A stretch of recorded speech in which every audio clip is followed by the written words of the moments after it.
Hi guys! So karon mag-abri ko sa ako ang gi-order nga dust mite vacuum cleaner. So essential na ni siya karon guys para sa ato ang mga beds.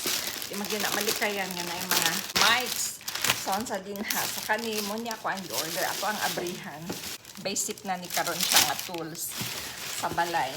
Ipakita na ko ninyo dila sa kung mag demo ka ako paning tun-an unsaon ako pag-assemble paggamit. So pakita lang ka ng namoy idea.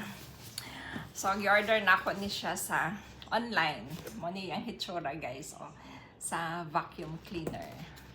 So kabalo ba mo guys, nga importante na kaayo ning mga dust mite vacuum cleaner karon kay microscopics ning mga dust mites pero kanang ilhang mga feces as well as their shed skins mo ni maka-trigger sa atong allergy, asthma ug uban pang mga respiratory issues nato. Okay. So mo ni siya dual cup ni siya guys. Chargeable gihapon ni. Okay, so kani siya nga vacuum mite or dust cleaner. Doon ni siya LED light, no?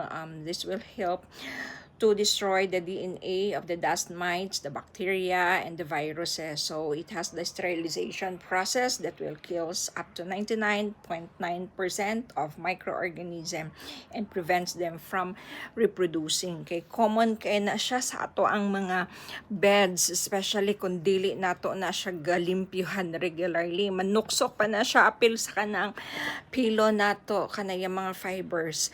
So kani siya nindot og suction, no? Kay tungod sa iyang LED light nga definitely mo patay gid ni og mga bacteria as well as the mites. So this is how simple it is guys. I have charged this fully for just an hour. So smooth kayo ang iyang gliding. So ingon ani lang siya ka simple, no? Tan-awon nimo hinay lang siya pero nangakuha na ang iyang mga abog, ang iyang microfiber guys nga dust.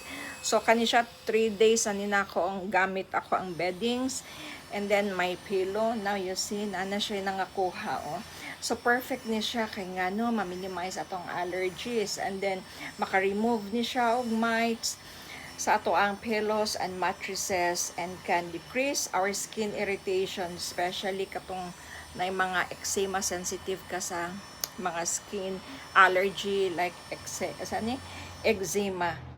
So nakita ninyo na guys kanang sa sulod, those are the dust from the fabric fibers mo na yung mga particles from the sheets, the blankets sa sulod sa ato ang unlan, no?